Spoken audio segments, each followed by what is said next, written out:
দর্শকবৃন্দ, পশ্চিমবঙ্গে বাংলা আবাস যোজনা ঘরের জন্য যে 12 লক্ষ বেনিফিশিয়ারি অ্যাকাউন্টে ফার্স্ট কিস্তির 60,000 টাকা দেওয়া হয়েছে, সেই টাকা দিয়ে আপনি যে ঘর বানাবেন, সেই ঘরটার এটা হলো গিয়ে ড্রয়িং, অর্থাৎ এটা একটা বেডরুম হবে, একটা ডাইনিং কাম কিচেন হবে, যেটা মোটামুটি আমরা 20 বাই 12 ফিট হিসেবে ধরতে পারি। তো এবার অনেকদিন হয়ে গেল, প্রায় 2 মাস হয়ে গেছে বেনিফিশিয়ারিদের অ্যাকাউন্টে প্রথম কিস্তির টাকা 60,000 টাকা ঢুকেছে। এবার দ্বিতীয় কিস্তি ঢোকার পালা। এই দ্বিতীয় কিস্তি পাওয়ার ক্ষেত্রে আপনাকে কিন্তু কিছু কন্ডিশন মেনে চলতে হবে। যদি আপনি সেই কন্ডিশন না মানেন, তাহলে পরে কিন্তু আপনার অ্যাকাউন্টে দ্বিতীয় কিস্তির টাকা ঢুকবে না। আমি বারবার বলছি, দ্বিতীয় কিস্তির টাকা ঢোকার জন্য কিছু শর্ত আপনাকে পালন করতে হবে, যেটা কিনা বলা হয়েছে যে দ্বিতীয় কিস্তির জন্য আপনাকে প্রথমে লিন্টেল লেভেল অব্দি ঘর আপনাকে বানাতেই হবে। কেন বলছি? কারণ আমি নিজে একজন ঘরের সার্ভে করেছি। তো সেই ক্ষেত্রে কি কি প্রবলেম আসে এবং কি কি সেই অ্যাপের মাধ্যমে দেখানো হয়, দেখাতে হয়, কারণ ওটা দেখাতেই হবে। না হলে পরে আপনার সাকসেসফুলি সাবমিট হবে না। চলুন একবার অ্যাপটা দেখে নিই, তারপর আপনাদের ডিটেলসে বলছি যে লিন্টেল লেভেল অব্দি কেন করতে হবে। এটা হলো গিয়ে সেই অ্যাপ, যেই অ্যাপের মাধ্যমে পশ্চিমবঙ্গের সমগ্র গ্রাম পঞ্চায়েতে আধিকারিকরা বাংলার বাড়ি আবাস যোজনার বাড়িতে গিয়ে সার্ভে করছেন, দ্বিতীয় কিস্তি যাতে পায় তার জন্য। যে কতদূর কনস্ট্রাকশন এগিয়েছে, কি কি করেছেন কাজ, তো সেই ব্যাপারেই তারা আহ, আধিকারিকরা সার্ভে করে রিপোর্ট দিচ্ছেন। তো দেখুন, এখানে একটা অপশন আছে কনস্ট্রাকশন প্রোগ্রেস। এই কনস্ট্রাকশন প্রোগ্রেসে ক্লিক করলে পরে কিন্তু বেনিফিশিয়ারিদের ডিটেলস দেখায় এবং সেখান থেকেই সার্ভেটা শুরু হয়। যখন অ্যাপটি অন করা হয়, কনস্ট্রাকশন প্রোগ্রেসে ক্লিক করা হয়, তখন কিন্তু এরকম একটা পেজ ওপেন হয়, যেখানে বেনিফিশিয়ারি আইডি থাকে, নাম থাকে, ডিটেলস থাকে। তো এখানে ক্লিক করার সাথে সাথে তখন অন্য একটা পেজে নিয়ে যায়, যখন সেখানে দেখায় এই বেনিফিশিয়ারি ডিটেলস। দেখুন, এইরকম একটা পেজ ওপেন হয়, ঠিক আছে? এই পেজটা ওপেন হওয়ার সাথে সাথে দেখুন এখানে কি দেখায়, যে সিলেক্ট ম্যাটেরিয়াল প্রকিউরড, অর্থাৎ ম্যাটেরিয়াল পড়েছে কিনা, এখানে ইয়েস অর নো অপশন আছে। তো এখানে যেহেতু ম্যাটেরিয়াল পড়েছে, সেজন্য এখানে ইয়েস করা হয়েছে। তারপর ম্যাটেরিয়াল প্রকিউরড রিমার্কস একটা দিতে হয়, যে কি কি ম্যাটেরিয়াল পড়েছে। আপনি এখানে ওকে লিখতে পারেন, না হলে পরে লিখতে পারেন যে কি কি ম্যাটেরিয়াল পড়েছে, ইট পড়েছে, সিমেন্ট পড়েছে, বালু পড়েছে, বা যেটাই হোক না কেন সেটা ওখানে লেখা যায়, ঠিক আছে? তারপরে কি, সিলেক্ট হাউস কনস্ট্রাকশন স্টার্টেড, অর্থাৎ বাড়িটা শুরু করা হয়েছে কিনা। এখানে যদি বাড়ি শুরু করা হয়েছে, সেজন্য ইয়েস করা হয়েছে। এইবার হলো গিয়ে দেখুন, এটাই হলো গিয়ে মেন পয়েন্ট, যেটার জন্য বলছিলাম আপনি সেকেন্ড কিস্তির টাকা পাবেন কি পাবেন না, সেটা কিন্তু ডিপেন্ড করছে এখান থেকে। কি, select status work up to lintel level on going, অর্থাৎ এখানে লিন্টেল লেভেল অব্দি চলে গেছে এবং সেখানে কাজ চলছে, অর্থাৎ কমপ্লিট হবে। সেজন্য এখানে লিখেছে লিন্টেল লেভেল অন গুইং, ঠিক আছে? তারপরে সিলেক্ট প্রবলেম, অর্থাৎ আপনি যদি কাজ শুরু করে না থাকেন, অথবা অন্য কোনো প্রবলেম থাকে, কেন সেই কাজ শুরু করা যায়নি বা কি প্রবলেম হচ্ছে, এখানে আছে যে রাজমিস্ত্রি আছে কিনা ঠিকঠাক করে, বা ম্যাটেরিয়াল ঠিকঠাক করে বাজারে অ্যাভেলেবেল আছে কিনা, অথবা আদার্স একটা রিজন দেওয়া আছে। তারপরে কি হচ্ছে, এখান থেকে একটা ইমেজ ক্যাপচার, অর্থাৎ আপনি কত বাড়ি করেছেন সেটা কিন্তু ছবি তুলে আপলোড করতে হয়। আপলোড করার পর তারপরে কিন্তু সাবমিট করতে হয়। তো এইখানে অনেকগুলো অপশন আছে, অর্থাৎ সিলেক্ট স্ট্যাটাস এখানে অনেকগুলো অপশন আছে। এইটা দেখাচ্ছে আপনাদের কি কি এই অপশন গুলো আছে। এইখানে দেখুন ভালো করে, আমরা দ্বিতীয় কিস্তি পাওয়ার জন্য যেটা দরকার, সেটা হলো গিয়ে আপনার এইটা দেখুন, এটা হলো গিয়ে যে পয়েন্টটাতে ছিল যে কনস্ট্রাকশন স্টার্টেড, এবং সেখানে কি স্ট্যাটাস আছে, এই এতগুলো 10টা পয়েন্ট আছে। এই 10টা পয়েন্টের মধ্যে সিলেক্ট করতে হয়। তো এখানে দেখুন একটা option work up to lintel level complete, এই পর্যন্ত হলে পরে আপনি সেভিংসে টাকা পাবেন। বাদ বাকি অন্য কোনো পয়েন্ট যদি আপনার কমপ্লিট হয়ে থাকে এইখান যে কোনো একটা, তাহলে পরে কিন্তু আপনি সেভিংসে টাকা পাবেন না, অর্থাৎ যতক্ষণ না আপনি লিন্টেল লেভেল কমপ্লিট করছেন। এবার দেখুন, যদি আপনি ধরুন brick work up to foundation complete দেখান, যে আপনার এই পর্যন্ত কাজ হয়েছে, সেক্ষেত্রে কি হবে, এই আপনার যে অ্যাপের মধ্যে নাম শো করছে, সেই নামটা কিন্তু আপনার ওখানে থেকে যাবে, এবং সেখানে হলুদ হয়ে থাকবে নামটি। কিরকম হলুদ হবে দেখাচ্ছি, এরকম হয়ে যাবে। দেখুন, এই নামটা আপনার হলুদ হয়ে আছে। এই হলুদ হয়ে আছে মানে হলো গিয়ে আপনার নামটা কিন্তু এখানে রয়ে গেছে, এবং আপনি কিন্তু সেভিংসের জন্য এলিজিবল নন এখনো পর্যন্ত। সেজন্য কিন্তু হলুদে থাকবে। যখনই আপনি লিন্টেল লেভেল অব্দি কমপ্লিট করবেন এবং ইমেজ দিয়ে সাবমিট করবেন, তখন কিন্তু আপনার নামটা এখান থেকে চলে যাবে, অর্থাৎ আপনি হলুদ হয়ে থাকবেন না। এই হলুদে থাকার মানেটাই হলো কি, আপনি এখনো পর্যন্ত লিন্টেল লেভেল অব্দি কাজ কমপ্লিট করেনি, সেটাই কিন্তু এখানে শো করছে। আপনার নামটা কিন্তু এরকম শো করলে আপনি সেকেন্ড কিস্তির জন্য যতই কাজ বলুন না কেন, তাহলে পরেও কিন্তু আপনি টাকা পাবেন না। তো সেজন্য আপনাকে অবশ্যই এই লিন্টেল লেভেল অব্দি কমপ্লিট করতে হবে। এবার চলুন আমি আপনাদের দেখাচ্ছি লিন্টেল লেভেল অব্দি করার জন্য আপনাকে কি কি করতে হবে। তার আগে আপনাদের একবার দেখিয়ে দিই। অনেকে বলছেন যে আমাদের তো 60,000 টাকা দিয়েছে, তো সেই 60,000 টাকা দিয়ে আমরা কি কাজ করতে পারবো? এত কম টাকায় তো হয় না। দেখুন, আপনাদের আমি আগেই একটা ভিডিও দিয়েছিলাম যেখানে বলেছিলাম যে বাংলা বাড়ির জন্য একটা এস্টিমেট আছে, অর্থাৎ কি কি কাজ আপনি করতে পারবেন বা কতটুকু ঘর করতে পারবেন।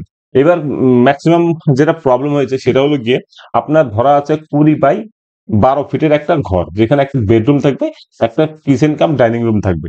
কিন্তু অনেকে যেটা করেছে, যে ঘরটাকে অনেকে বড় করেছে, অথবা সে আরসি পিলার করে অনেক বড় করে মজবুত করে ঘরটা করতে চেয়েছে, কারণ সে কিছু টাকা ভরে এবং সরকারের 60,000 টাকা দিয়ে তারপর সে চেষ্টা করেছে ঘরটি করার জন্য। সেক্ষেত্রে প্রবলেমটি হয়, তখন দেখা যাচ্ছে যে লিন্টেল লেভেল অব্দি করতে প্রচুর টাকা দরকার হয়ে পড়ছে। তো সেক্ষেত্রে তারা অর্ধেকটা কাজ করেই রেখে দিয়েছে।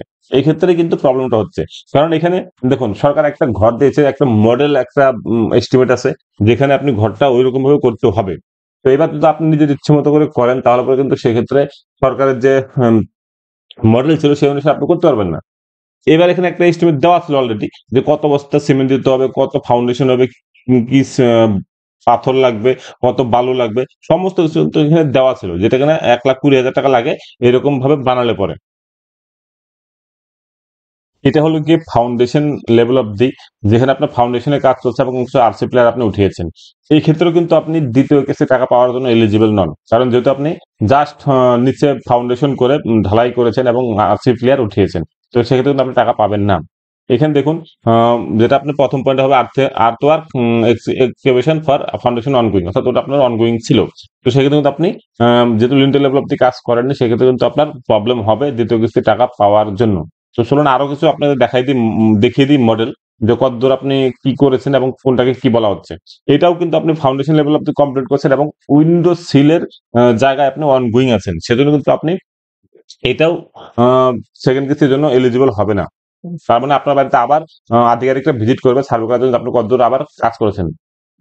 এইটা হলো গিয়ে finally lintel level of the কাজ, যেটা কিনা আপনি কমপ্লিট করেছেন। তো এই ক্ষেত্রে আপনি কিন্তু সেভিংসের টাকা পাবেন, এবং অ্যাপের মধ্যে আপনার নামটা যখনই এই সার্ভে করবে, তারপরে কিন্তু আর শো করবে না, যেহেতু আপনি এই লিন্টেল লেভেল অব্দি কাজ করে ফেলবেন।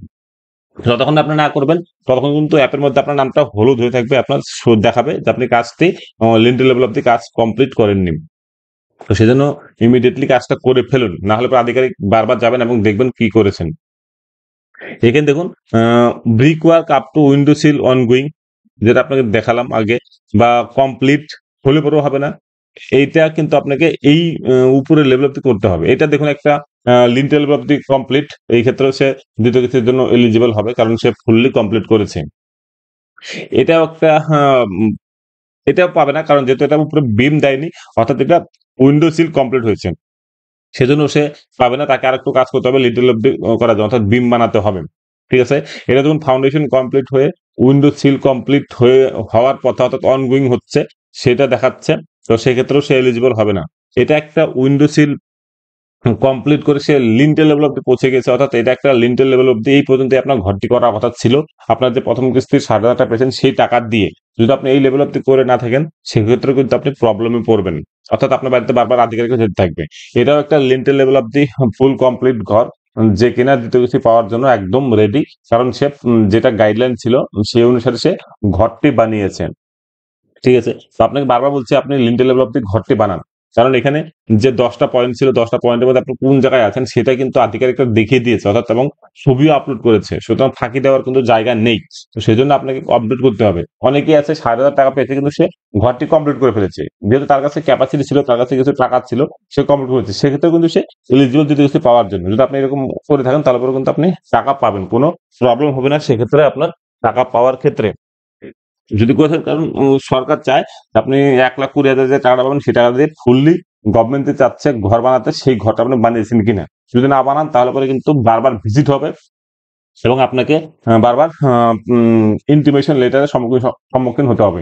কি ইন্টিমেশন লেটার? সেটা হলো গিয়ে বিডিও অফিস বা গ্রাম পঞ্চায়েত থেকে যখনই আপনি ঘর লিন্টেল অব্দি করবেন না, সেক্ষেত্রে কিন্তু আপনাকে ইন্টিমেশন লেটার পাঠানো হবে যে আপনি কেন ঘরটি এখনো পর্যন্ত লিন্টেল লেভেল অব্দি করেননি ৬০,০০০ টাকা দিয়ে। সেক্ষেত্রে আপনাকে কারণ দর্শাতে হতে পারে, এবং আপনাকে একটা টাইমলাইন বেঁধে দেওয়া হবে যে আপনি এই কদিনের মধ্যে ঘরটি কমপ্লিট করে ফেলুন দ্বিতীয় কিস্তির টাকা পাওয়ার জন্য। সেই হিসাবে কিন্তু আপনাকে কমপ্লিট করতে হবে।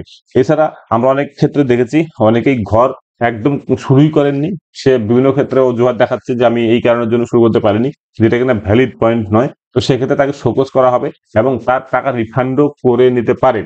এবং যদি আপনি টাকা আত্মসাৎ করে ফেলেন কিন্তু ঘর বানাচ্ছেন না, সেক্ষেত্রে কিন্তু আপনার এগেনস্টে লিগাল অ্যাকশনও নেওয়া হতে পারে। কারণ আপনি যখন প্রথম সার্ভে হয়েছিল তখন কিন্তু আপনি একটা সেলফ ডিক্লারেশন দিয়েছিলেন যে আপনি যে টাকাটা পাবেন 1,20,000 টাকা, সেই টাকা দিয়ে আপনি ঘর বানাবেন।